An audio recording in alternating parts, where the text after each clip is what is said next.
You're watching Good Boy Feast. You're watching Good Boy Feast. Fighting just to save our lives. Got you laughing every night. Welcome back, everyone. Welcome back. Got a shield. Woo. So, has anything come up since we last were together regarding your stolen package? Oh, so I mean, I sent the video off to the detective or whatever. Was it but the same stupid process as before, where they wanted you to put it on a? What? No, I guess that wasn't your No, stuff getting stolen. Actually, now that I think about it, Right? Yeah. So this time it was, he asked me to send him like he wanted to. He kept saying, "I want to come by and get a copy of it," which is fine. To like bring his USB drive, which is fine. But he was like, "Are you going to be home tomorrow during the day?" And I was like, "No, I work during the day and stuff." He's like, "Oh, I just don't know how I'm gonna get a copy of this stuff then." And I was just like, "How about I just put it up in a share folder for you, and make you have access to it so you can go download it." And he almost seemed to like sway on whether he wanted to do that or not. really. But then he was like, "Yeah, okay, I guess that'll be the best thing." So I just emailed it to him, yesterday. So that should be fine. However, I did contact Amazon, and it's so funny when you go to any site if you find Amazon help files, they tell you that if any package is lost or stolen, you're supposed to take it up with the seller first. And it's so difficult because there's so many different sellers in Amazon, and I had 4 different products in this thing. So there's 4 different sellers. Wow. Yeah, I didn't think about that. Came from. So I was like, I don't feel like trying to go through the seller. Like, I wonder if Amazon can, just help. But if you search for what do I do if I have a stolen package, everybody immediately says their first thing is say, call Amazon ASAP. And I was looking at threads from like a month ago. Call Amazon ASAP was everybody's response. Okay. And I'm thinking, I don't know how to call Amazon. I don't think Amazon advertises a phone number anymore. Yeah, that's a good point. I don't know how to call Amazon But either. I did find the online chat, which was fine. So I went to the online chat, and ways ago when I got a hold of somebody, I said, this package, I know it was actually delivered. I can't blame it on like delivery. I have video footage of it being stolen. Just want to know what like the process is I'm supposed to do. And the guy was basically like, "Oh yeah, no problem. I'll just refund your money like right away. Like we want people to be satisfied." So I was like immediately like, "Here's your refund." Like no big deal. Well, and then he was like, "So is there anything else I can help you with?" And I said, possibly. Oh, I said it's about a different order, and I want to know like what recourse I actually have. So I said, it's a product that you have to install in a vehicle. I said the product works, but according to the instructions, you have to splice into some wires on it in order to install it. I said after installing it, it is terrible quality, and I gave him all the description of why it was like bad.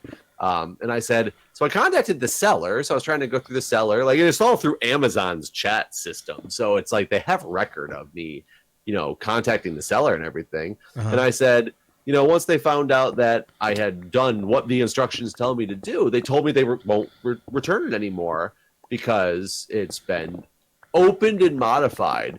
And he was basically like, they are incorrect. It's part of the Amazon A to Z guarantee. You can file a claim and we should be able to have it resolved.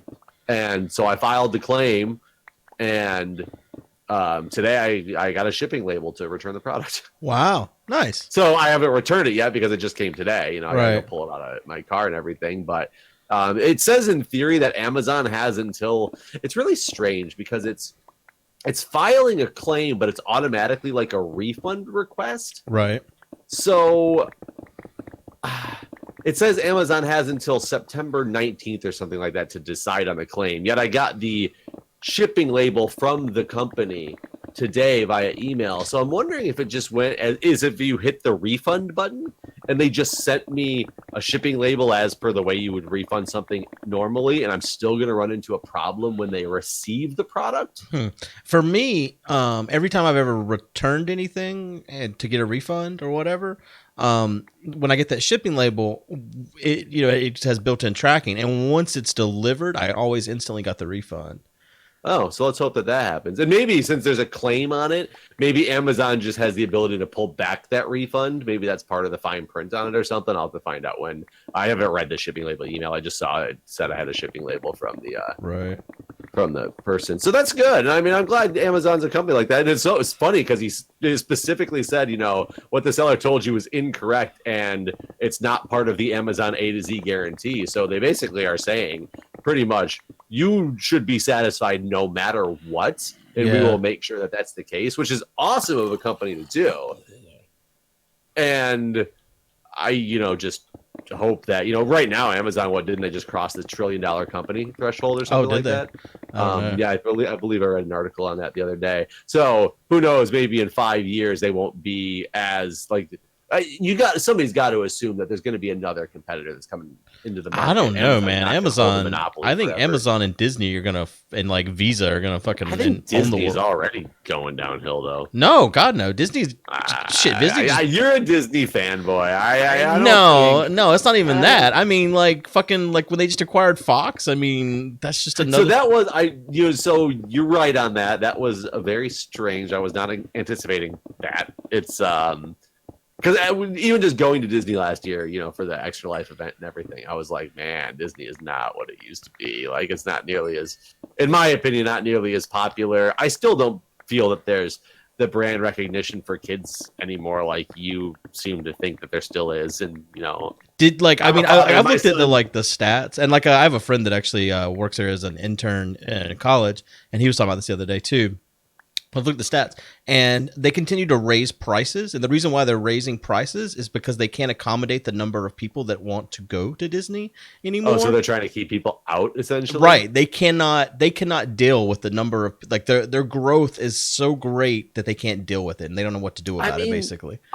So I could be wrong. Disney is something that when I was a kid, I always wanted to go to Disney World. But since I was in high school, I hadn't even really thought about Disney anymore, except the occasional Disney movie that you'd see is new and came out until Extra Life stuff. Mm-hmm. I really never even thought twice about Disney ever as something that I would even try to start taking my son to or whatever, because I almost didn't think it existed anymore. I mean, not that it didn't exist, but that it didn't exist to the same extent that it did when I was a kid. I think that's one of those. I don't know if confirmation bias. Maybe it was just my age and not having children. It just it goes off of your radar if you're not one of those crazy Disney fans. I remember when I used to play poker all the time. When I stopped, I felt like no one played poker anymore. But it's one of those things where lots of people are still playing poker. It's just not something I'm interested in. So I don't sit around watching poker on TV anymore or anything like that. But there's still people playing poker on TV, and I think it's one of those sort of things where it's not heavy in your sphere of things, so it doesn't seem like anyone is. And that very well might be true, and I'd be more than happy. And just like Amazon, I don't want Amazon to fail. I love having a company that's so convenient. I used to think that paying for Prime was ridiculous, and then I just started using Amazon for everything because I paid for Prime, and now I realize how 100% worth it is. Right. And I want the customer service of a place like Amazon to, I bought something, it didn't work the way I expected, the sellers gave me a hard time, and Amazon's like, boom, we got you covered, buddy, don't worry about it, type of deal. I love having a company like that. I want them to survive. I'd like them to change their Amazon Prime Video a little bit, though. What's wrong with the video? So I finally found, I bought one thing on Amazon Prime Video. It was when Super Troopers 2 came out a couple of weeks ago. I bought it on opening day because I wanted to watch it. Very difficult to watch when I bought it from Amazon Prime Video, because at the time I never watched anything through Amazon Prime. So I never had anything linked to my Apple TV box or anything like that. So I thought I was just going to be as simple as Chromecasting it. They block Chromecast. They go out of their way to block the ability to Chromecast Amazon Prime Video. Yes, because they own Fire Stick, and you can't even buy a Chromecast on Amazon. And I dislike that concept because I understand why they're doing it, because like you said, they own a competing product and they want people to use that competing product. But I am the consumer and want things to be simple. Yeah, it's funny. we have an Apple TV that came with the house. So I do kind of like the Apple TV and how it integrates everything. It works fine on there. Have a Roku TV I bought recently, and that does all the apps because it's a Roku. It's like a TV with a Roku stick built into it. The TV runs off of the Roku interface, and that runs everything just fantastic. But before I realized I could do stuff like that, I was just trying to watch it, and I was very frustrated that I could not because I'm not disagreeing with you at all. I was just saying the reason why, I guess, is because it's a competing product. So that I would change. But pretty much about Amazon, that's about it right now. They get a lot of shit, though. They're getting a lot of shit right now from people about the way they treat their employees. I mean, I feel like when any company. So when I was in my master's degree for IT, the one case model that pretty much everything was based off of that we looked at in all of my business type classes was Walmart. And it's because at the time, Walmart was breaking down the barriers of the distribution chain and the supply chain. They were coming in and having the quickest deliveries and basically being the number one company around at the time and the most innovative company. And of course, they get so big, everybody loves Walmart. And then all of a sudden it comes out about the way they treat their employees, the glass ceiling, the child labor in, other countries or whatever. It's really hard to know when that stuff starts coming out. What's true? What's hype? I mean, I don't think that people are lying about being afraid to lose their job if they take a pee break and that sort of stuff. The place my mom works is similar in that regard. That she'll call me sometimes on her lunch break and just be like, "I cannot be 1 minute later. I can get fired," and all this. And it's like, Jesus Christ.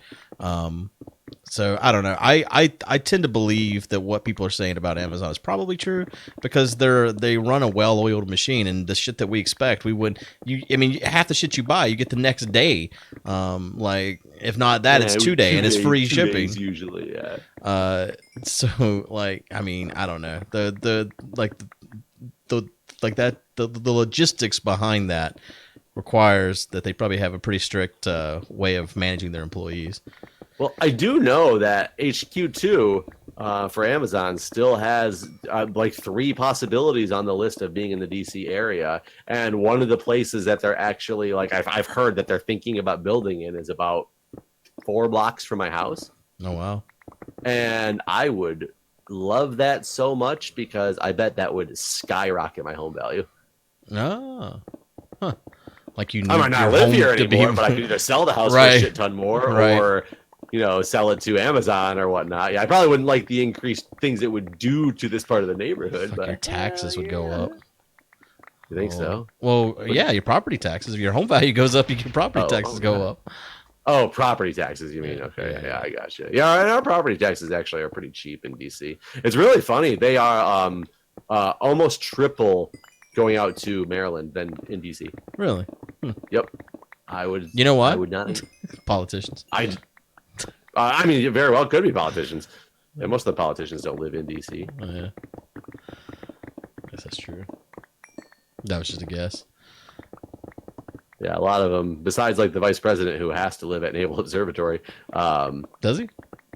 I don't know if he has to live there, but traditionally that's where, the vice president's home is. Wasn't the president's home House of Cards always the White House? The White House? Yes. Okay. The president's home is the White House, but I don't think a president like Donald Trump ever stays at the White House. He's probably always in Mar-a-Lago.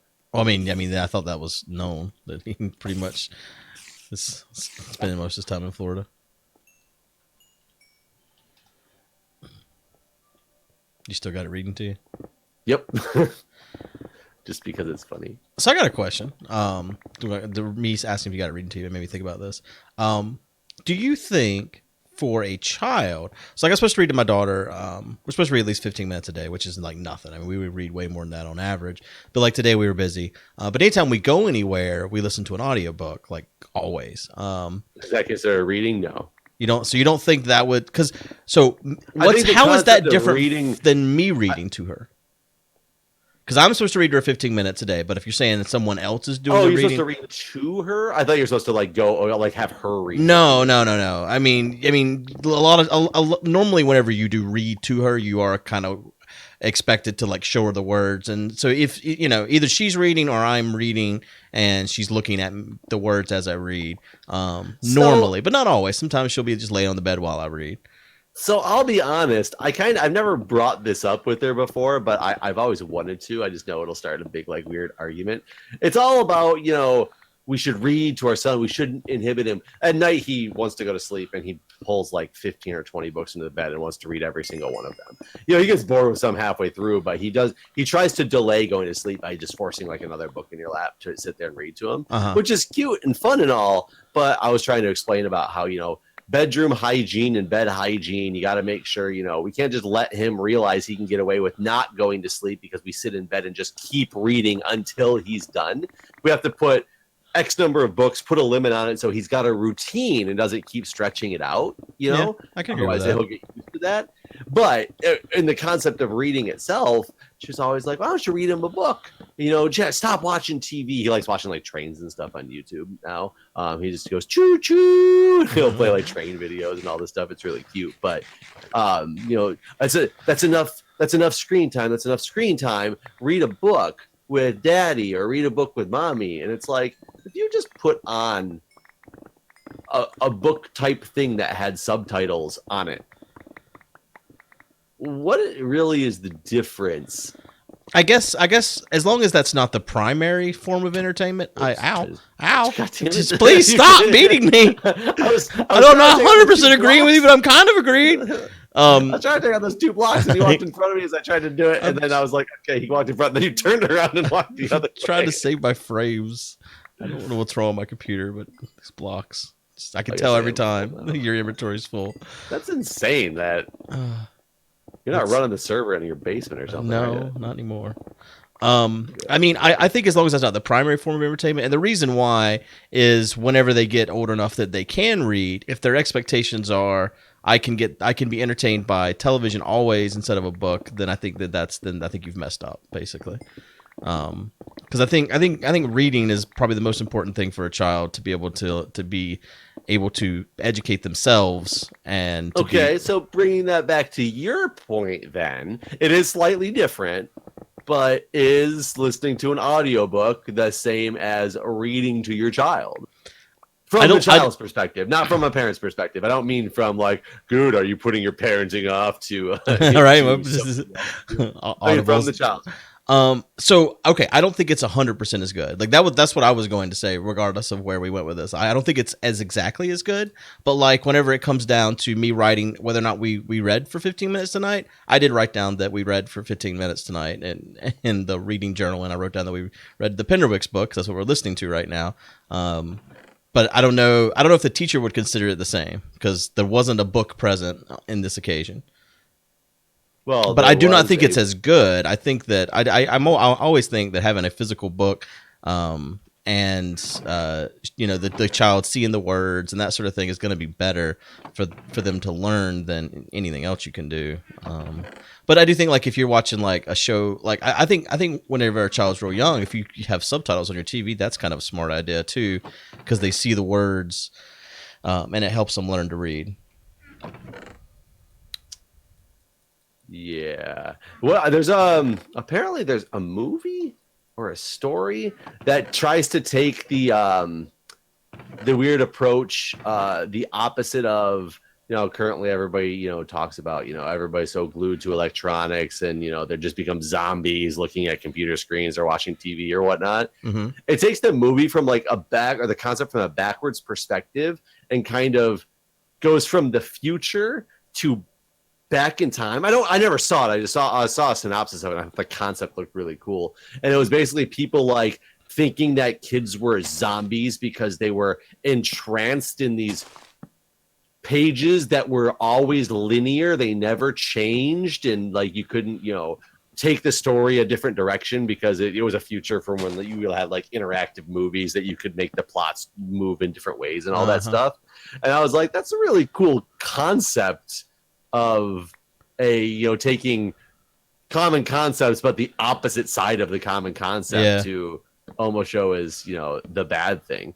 So then it really does become like books is book learning? Is the best part about that the fact that a child is learning to read, or is it utilizing imagination to convey their own concepts? Though it's hard to use your imagination when it's a picture book because you kind of have it telling you what you're thinking versus like a regular book that you're reading. Right. But then are movies that much more using less imagination, but they give you more of a fuller scope and understanding with the new special effects and things that they can do with things like that? Like, is there actually an argument to say one day that movies and that type of media would actually be better for you developmentally? I don't think so, because I think it's a book. I think what you said about limiting your imagination is the biggest point there, because books do. Well, that's the thing is I don't know. Is that why they think that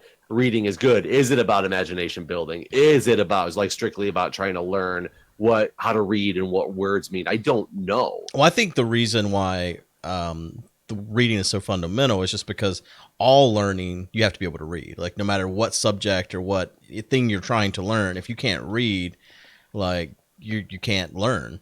Basically, I bet people would disagree with you on there. There's plenty of illiterate people who have learned how to function. Sure, they learn how to function, but they also aren't, they're not leading the world. Well, not okay. savants, Well, I was gonna say not leading the world, but we do have Trump, and he's probably very close to illiterate. There you go. But you can be anything you want to be, whether you can read or not. let's just ignore him as an example, and yeah, I do think that reading is probably the most important early skill that anyone can have. Personally. Yeah, I'm not disagreeing with you either. I'm just offering a counter. Oh, I know. Counter argument. I've talked to you enough to know how this works. I feel very, very upset with myself for living in the DC area and not knowing how to like speak Spanish because there's such a high Spanish speaking population here. I feel so disconnected when I was like working in the emergency department and stuff, having to deal with a translator to talk to a patient. And it makes me feel so out of touch with my patients, even if I have somebody conveying their message, because I know it's not exactly their message because it's not them saying it with their inflections and their tones and, Right.